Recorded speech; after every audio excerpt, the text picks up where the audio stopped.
Okay, well, while initially seeming quite that they'd have nothing in common, surprisingly, these two places do. Uh, Ring forts, as I'm sure everybody here is aware, are pretty much one of the most ubiquitous monuments in Ireland. There's somewhere between 40 and 50,000, and then, of course, lots have been destroyed. Um, the interesting thing about them is that recent latter-day research has revealed that the majority of this 40 to 50,000 were pretty much occupied, constructed during a 300-year period, beginning of the 7th century to the end of the ninth. And from again, it's all tentative studies because it would take so much effort. But the occupation seems two-thirds of them, and anyway, at least 2 centuries of use before they became redundant. Um, Prompted there was a great expansion in agriculture once Ireland from about 250 AD onwards. The technology of the plough, for example, the climate was getting drier, and that initially, as such, this led to increase in tillage and then, of course, dairying, which would appear to be still with us. And the ring forts, for all intent purposes, are fortified dwellings. Most warfare at the time would be hit and run raids, so that as long as you and the cows were inside the ring fort, they were pretty you were pretty safe. I mean, there was never going to be a siege. It was sort of hit and run. And even knowing that you and your cows were inside this enclosure would put off a fair bit. But it didn't. It became some sort of national hobby of raiding and counter raiding that went on for throughout the latter part of the first millennium AD. So as such, there are various types. The most common is the univallet, which basically is one bank, one ditch, and they would account for over 80% of all the 40, 50,000 ring ports. Slide one here in the upper upper left-hand corner, you see a good example, just the one bank, one ditch, and the entrance feature. Then you have upper right bivallet, and then at the lower left thrivallet, which again is a bit of a status symbol as well. So you have insights into society.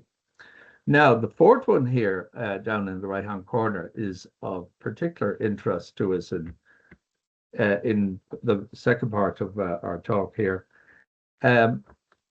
They started building some of the theories that has to do with the water table is that they wanted to, if they elevated the floor level of the interior of the ring fort, you'd have obviously have much drier conditions, and these became known as platform ring forts, and they got quite elevated.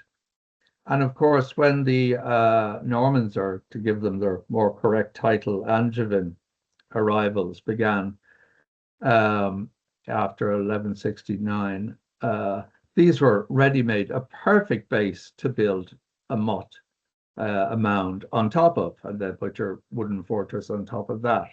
The example down there, that's Rathmullen in County Down, which was excavated, and it revealed that there'd been four phases altogether. One utilizing souterrains, which are underground monuments, again of the latter first millennium AD. And then the very last phase then is where the Normans built their motte on top of it. I think we can go on to the next one. Yeah, that's a perfect example now of the univallet. The one bank, the one ditch, and the entrance feature. Again, studies have revealed that a fair percentage, high percentage of the entrance features are from the southeastern flank of it, and east, you might say east to southeast. And again, the prevailing theory would be that this was to counter the fact where the prevailing wind in Ireland was from the west. And then, of course, nobody ever wanted the north wind in winter. And thus, because the Yeah, actually, this is a useful slide in so much as you can see the circle of the cocks of hay within the ring fort. So if you condense that a little, that's where you'd have the central house. And the entrance to the house was invariably aligned with the entrance to the ring fort. So again, by having the entrance feature facing east to southeast, you're keeping the interior more cozy, if you like. The next one. Yeah, these are a good example of the stone built. It's the same thing, except built in stone, because clearly in certain areas, western areas, West Kerry and all that, digging the ditch would be almost impossible. And there was already availability of stones. So they're known as cashels, invariably. The one at the top there is in County Cavan. It's in yeah, needless to say, their vulnerability is that in latter centuries, farmers discovered that these were great sources for looting stones, rocks to build their field fences. And I think is it the next slide? Let's see. Yeah, this is a good example. This is down in Venura. It's it's outside it's to the west of Dingle, out close to Brandon Creek. And it was fairly the walls, which are now perfect, and this paved entrance feature from the outer wall up. That's the wall of the house. That's the house at the center. So from the entrance into the castle itself up there, that was all buried. Lots of stones were all robbed, and they were, of course, in the neighboring ditches. And I worked there. It was Aaron Gibbons directed this site. I was there the summers mid 90s because there was a souterrain at the back. You can't see it there at the back wall of the house. There's the entrance to the souterrain, which is basically they're used as refuge and as storage. And it was we were highly amused to see that we'd there was about a dozen young fellows from the area were working on the excavation as their summer job, including a lad that went on to be, for those of you with GAA interest, Darrow Canada, who became the Kerry captain. But we noticed they'd turn up every morning with their bottles of orange or their sandwiches and all that. And they used to put them down the souterrain to keep them perfectly cool. And we just thought, that's exactly what was done 1,000 years previously, keeping it, and it was as cold as when they put it in. Used to have to put on jumpers to go and work down in the souterrain. But it's also a good example of a dilapidated site that is now a tourist attraction, and showing that archaeology and heritage can earn its keep, if you like, because we did the scientific excavation. Men and it was fascinating to watch them work, arrive from the local branch of the OPW, and they laid out this kind of forest of rocks on the fields surrounding the site. And this went on for days, and they were going around, and remember, they both smoked pipes and they'd be puffing and looking at them. And we were saying, when are they actually going to do anything? And then one day they suddenly went at it, and as if they had formed some map of all these stones in their head, and you can see the results. On spotting, there is little tracer lines to show you what is original and what's new. But I mean, I tell you, from 5 paces away, you can't tell. It was amazing watching them. There may well be the descendants of the original builders. It's an art, a total art. But that's a good example of what you can achieve. And it's a lovely site, well worth visiting. At the base. Mount Brandon rises up above it. Next slide, please. Yeah, now, because Corlican, which we'll be dealing with now, was within the early historic kingdom of Leinster, which, unlike modern Leinster, as you can see, it ended with the River Liffey. It's pretty much, it also kind of, I always thought this is why North Side Dubliners and South Side Dubliners don't like one another at all, because they're from rival kingdoms for at least 1,000 years. So the old enmity is still there. And As you can see, it includes South County Dublin, Wicklow, Carlow, most of Kildare, Wexford. Now, you'll also notice that the density of ring forts is considerably less than the density of ring forts outside the provincial border. Part of this would be governed by, obviously, the Wicklow Mountains are not going to be conducive. But others, a lot of it's very good land, very arable land. So that's a mystery. And it was also paralleled by souterrains, whereas there's about 3,500 souterrains on the island. But within the boundaries of historic Leinster, you have 9, which is totally inexplicable. And I wrote the book on them, and the best I could do was a few possible suggestions. And nobody has come to me since the book came out 20 years ago and said, well, the obvious. No, nobody has still come up with this. So Leinster has some individual thing going.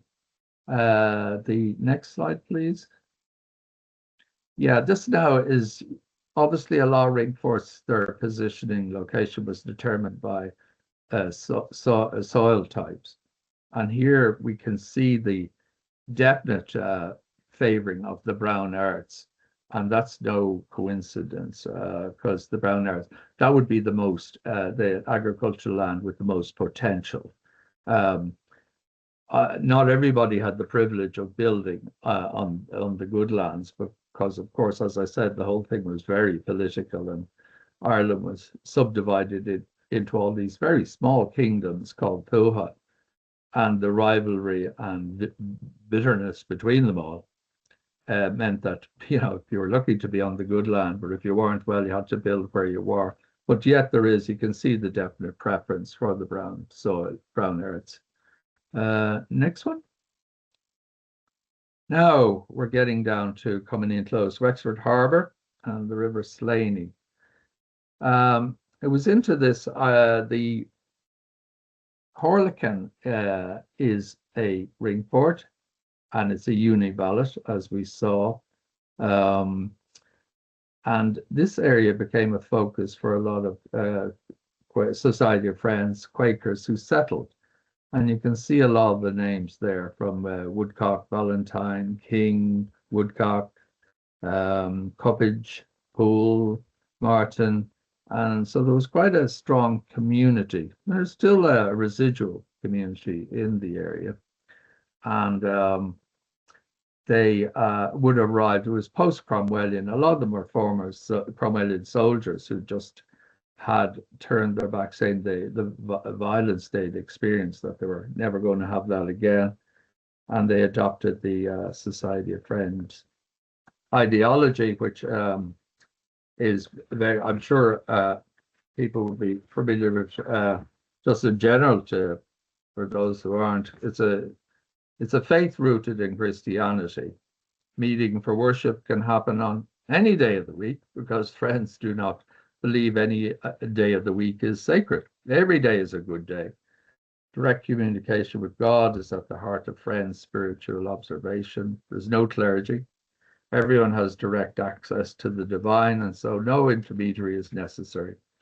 A fundamental Quaker testimony is to peace, war and conflict being against the belief of God in everyone. So it was obviously went through a very rough time in England, and indeed into Ireland, where it was up against the established church, and there was lots of imprisonments and basically trying to suppress them.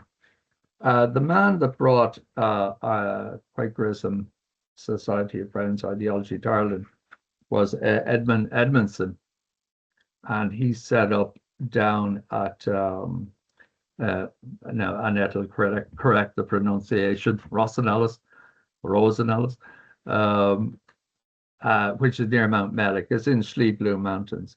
And to this day, I think we'll see a slide in a minute. Rosenellis, where close to Mount Mellick, and I should point out that all these grave markers, burial markers, would be late.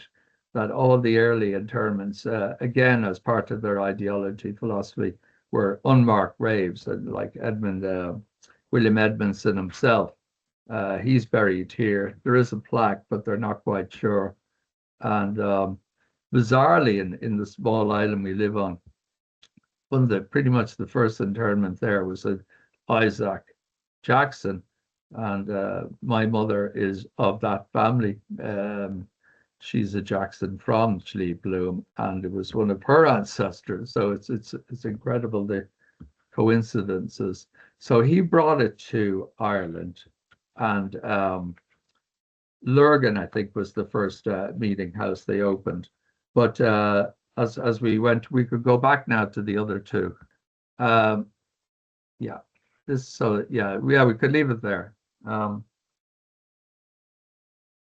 So Thomas Home was one of the leading lights of the Society of Friends. He's born in Lancashire, served in the army as the others, lots of the others, and then turned his back and all that. He was hired to work on the Down Survey in Ireland because he would have apparently obtained military planning skills in the army.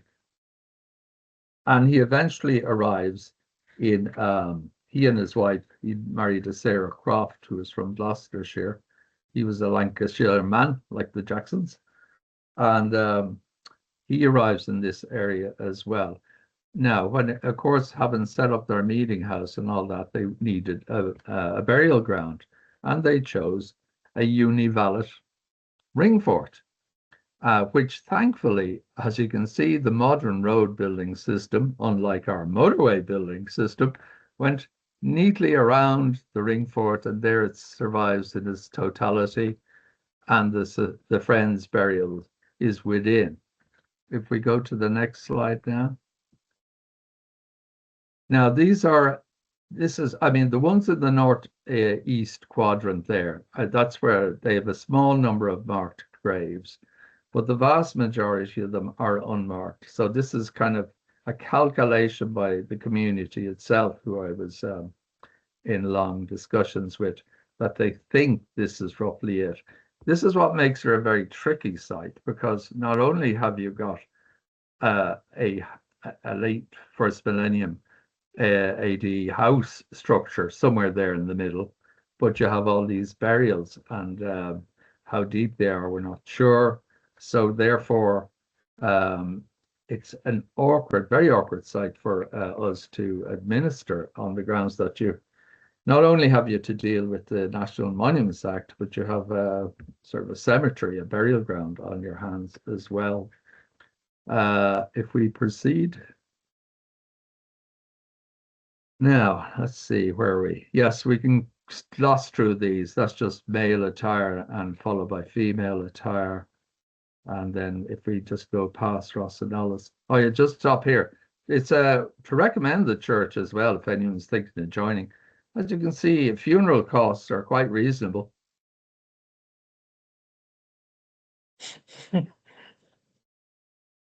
Okay, that's the commercial break. We can go on now. Yes, here we are now. This is the entrance to Corlican. And I should warn anybody who might decide, if they're in the area, this is a big problem. You have to go, this is in front of us is sort of a causeway. It's a very slopey down and up again. To your right and left are the fosse, the ditch of the ring fort, and you're stepping off the tarmac of the road. As you saw from the plan, it's right on a bend, a blind bend. So I mean, really, it's dangerous getting in. If you don't fall in the ditch, you'll probably be run over when you're coming back out. The next slide, please, Valerie. Yeah, this is the interior now, because after a lot of trouble, Sinead Owens eventually managed to arrange for all the. Unfortunately, some family had the great idea that wouldn't it be lovely to plant a laurel bush beside their family grave, and over the ensuing 100 years, it turned into a forest. So we got it, as you can see, it's been recently all chopped down. the operation wasn't completed because I'm told that really that you'd have to inject roots for the aforementioned reasons, the graves and the archaeology. No digging can take place. You can see just where the ray of sunshine is, the small assortment of very small grave markers that are there, and they would be of fairly, say the 1950s. It would be the latest. So interments have ceased, but that gives you again. You can see the mature trees all around, and indeed just at the entrance, where if you've survived getting across and through the gate that we just showed you, there's a very tall, majestic tree, and that's known as the Sentinel. And again, it was fairly standard practice at Society of Friends burial grounds that you would have this very tall, imposing tree at the entrance, and yes, it's there, and it is literally called the Sentinel.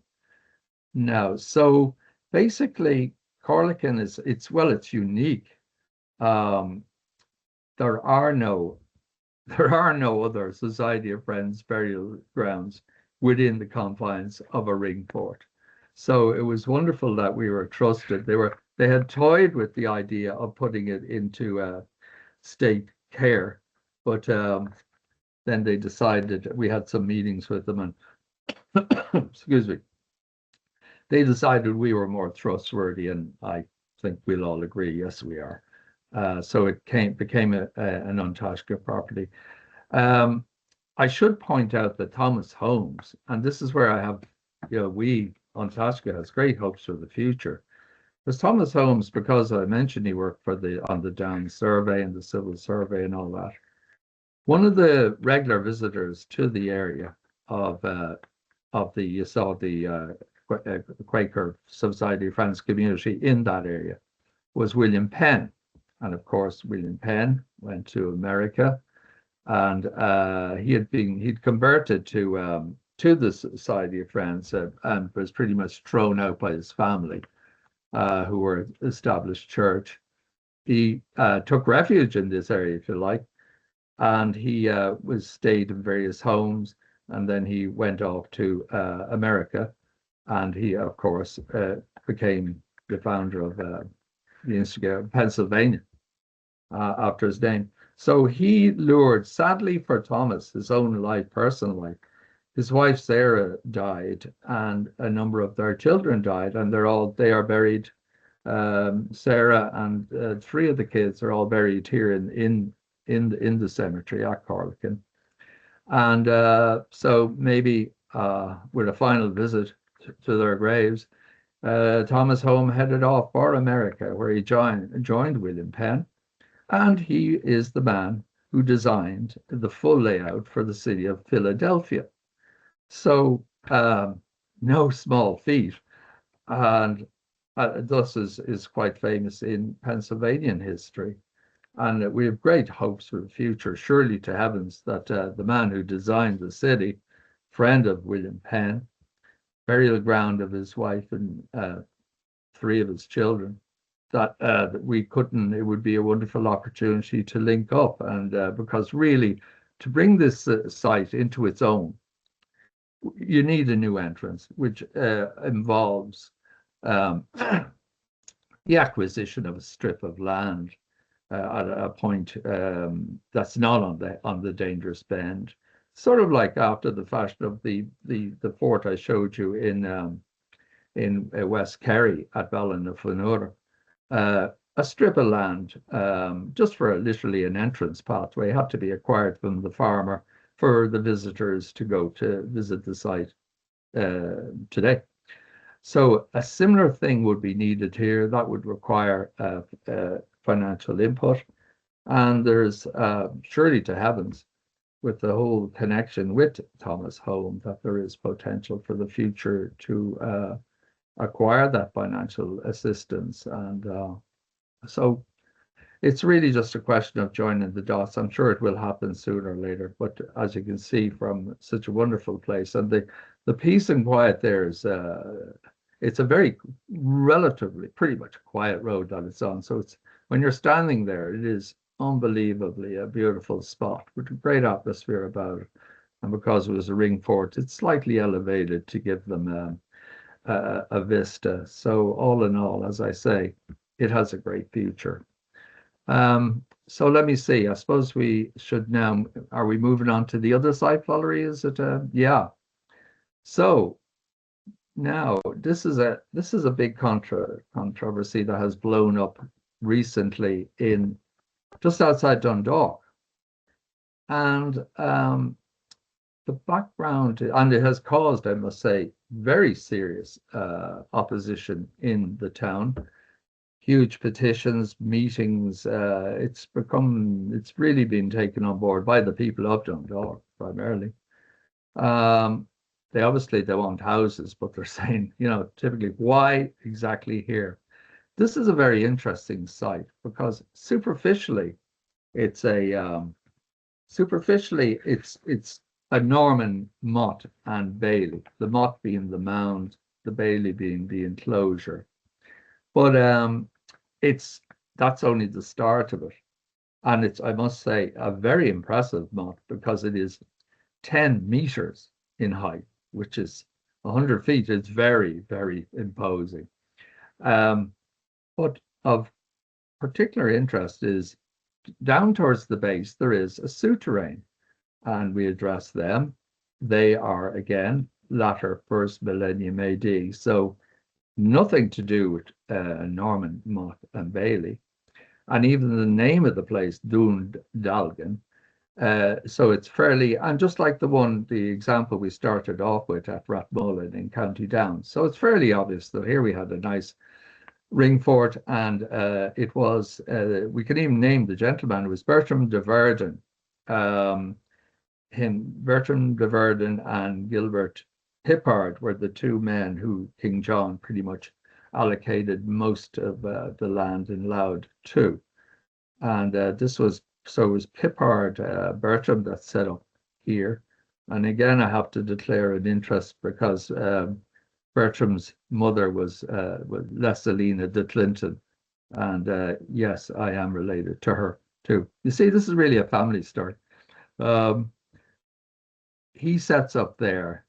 He's obviously built on top, and it's also a strategic one. So this was obviously the caput, if you like, caput of a leading Irish local nobility, probably the local Tuat. It is in the land of the Connell and Murhana, who were quite powerful until overrun by the Argelia.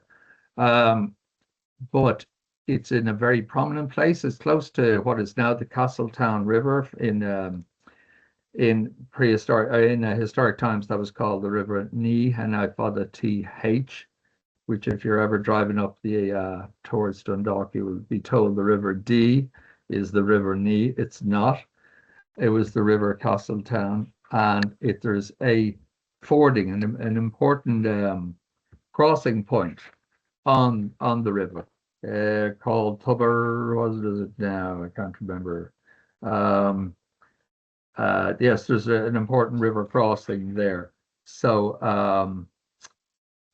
therefore, that's what it would have attracted the Gaelic lord, followed by Bertram de Verdun and his site. Now, Cuchulainn's fort. Well, it just transpires that in probably one of the most famous of the sagas, the Táin Chulainn, you have this place called Dalga. And this is the abode of Cuchulainn. And this has pretty much been preserved in the traditions down through all the ages. That this was obviously it wasn't the motte or the bailey it was some early habitation site. So the mythological figure, but they're all based on they all have historical roots. So the mythology is very strong in the area, and indeed, standing up on top of the mound, you can get it. You can just the whole atmosphere of the place. This was taken around. Well, as you can see, this was taken in 1905. It's the building that's sitting on top of the motte was built in the late 1700s by a local entrepreneur named Byrne, and who is sometimes referred to as a pirate that lured people ships to basically wreck themselves as you approached Dundalk Harbour. So it's a good story. But the fact it was castellated and it's now in ruinous state, it does add to it.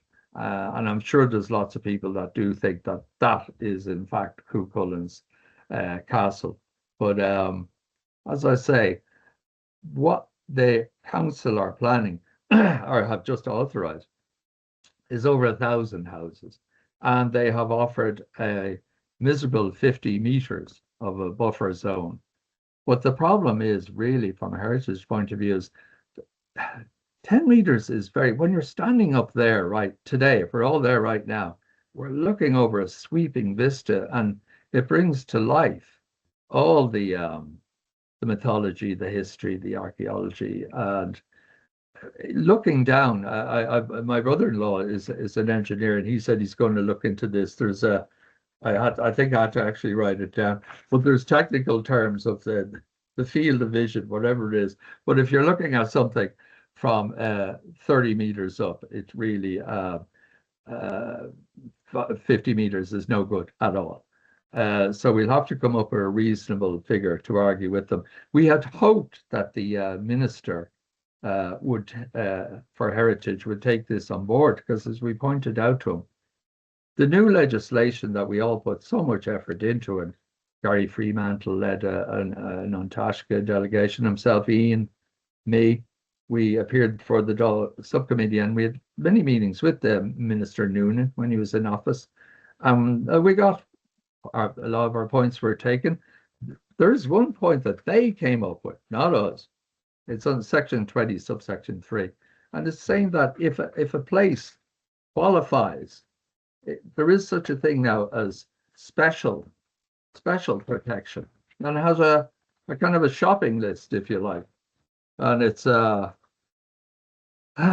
if it's of interest, character, integrity, community or amenity value, to be judged on archaeological, architectural, historical heritage, and it's of special particular interest, character to local, national, or international.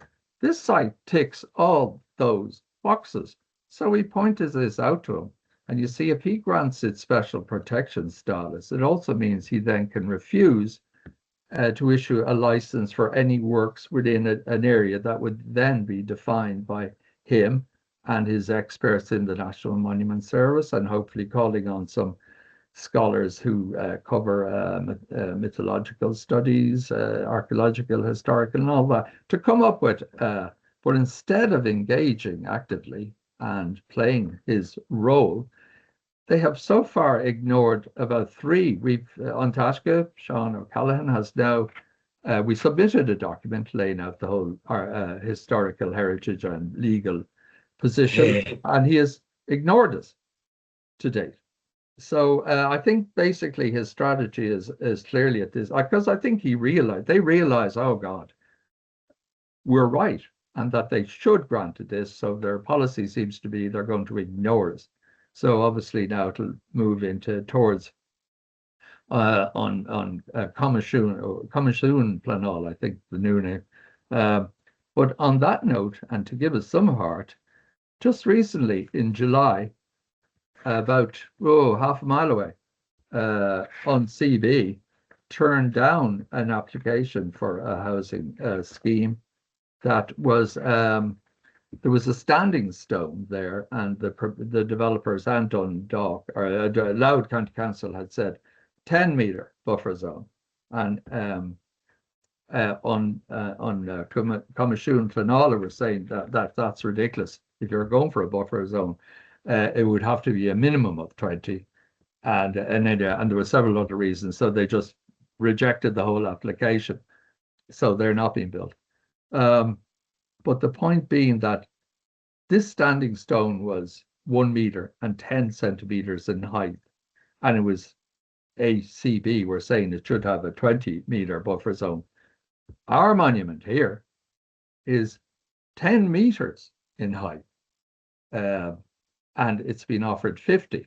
So basically, I would like to think you'd all agree that I don't know what the figure should be, and this is why it's annoying that that the minister would not pull together his various experts that he has at his disposal and say what would be a correct from a heritage point of view, and instead his position is say nothing. So that's pretty much where we are as things stand. This is just to give you a further. You can see Burns Folly, as it's known there at the very center, is late 1700s structure. The pathway up to it, very steep. The mound, then the surrounding ditch. That to the south east there. This is the. There was a large bailey. Now I wished I knew. No, I've gone through all the published stuff on it, and everybody's hedging. They're just saying, according to Wright, who published a book in the 1750s. He said it was very large, and this seems to be where people agree. Again, that should affect as to this buffer zone. You can't just plan the buffer zone based on the mound. It has to be the integrated site, and of course the Bailey is part of that. Well, as it says on the label, Mott and Bailey. But there is, as you can see, it may date from the late 1700s, but it adds to the ambiance. And if that was Cuchulain's Tower, well then that's fine by me. And I think you can get just the general area through the lovely trees there of the wonderful sweeping vista it currently has. And really, I hope An Taisce can make a difference in keeping it that you're looking at such a wonderful vista and not at somebody's barbecue on a patio.